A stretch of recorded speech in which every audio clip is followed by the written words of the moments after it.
നിരന്തരമായ നിരവധിയായ അത്ഭുതങ്ങൾ കർത്താവിന്റെ നാമത്തിലും കർത്താവിന്റെ വചനത്തിന്റെ പ്രഘോഷത്തിലും സംഭവിക്കുന്നുണ്ടായിരുന്നു. പക്ഷേ ഈ അത്ഭുതം എന്നിൽ സംഭവിക്കണമെങ്കിൽ തീർച്ചയായിട്ടും ഞാൻ എൻ്റെ മനസ്സിന് മാറ്റമുണ്ടാകാൻ തക്ക വിധത്തിൽ നമ്മളെ തന്നെ എളിമപ്പെടുത്തേണ്ടതുണ്ട്. പൗലോസിന്റെ മാനസാന്തരത്തിന്റെ തിരുനാൾ ആഘോഷിക്കുമ്പോൾ നമ്മൾ എല്ലാ ദിവസവും തിരുനാൾ ആഘോഷിക്കണമെന്ന് സ്വർഗം ആഗ്രഹിക്കുന്നു.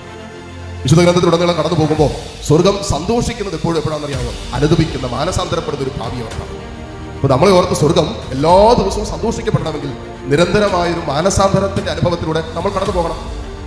നമ്മളായിരിക്കുന്ന മനസ്സിന്റെ അവസ്ഥയിൽ നിന്നും ക്രിസ്തു സ്നേഹത്തിൽ രൂപപ്പെട്ട ഒരു മനസ്സ് ഉൾക്കൊള്ളാനും സ്വീകരിക്കാനും നമുക്ക് പറ്റണം. പൗലോസ് എഫെസ്യർക്ക് ലേഖനത്തിൽ 4-ാം 22-ാമത്തെ വചനത്തിൽ പറയുന്ന പോലെ പഴയ മനുഷ്യന് ഉരിഞ്ഞു മാറ്റണം. പാപത്താൽ കലുഷിതമായ, അശുദ്ധിയാൽ വിളച്ചതാൽ കലുഷിതമായ പഴയ മനുഷ്യനെ ഉരിഞ്ഞു മാറ്റിയിട്ട് മനസ്സിന്റെ നവീകരണം വഴി, ആ വാക്ക് വളരെ പ്രധാനപ്പെട്ടതാണ്, നമ്മൾ പലപ്പോഴും മിസ് ചെയ്യുന്ന സാധനമാണ്.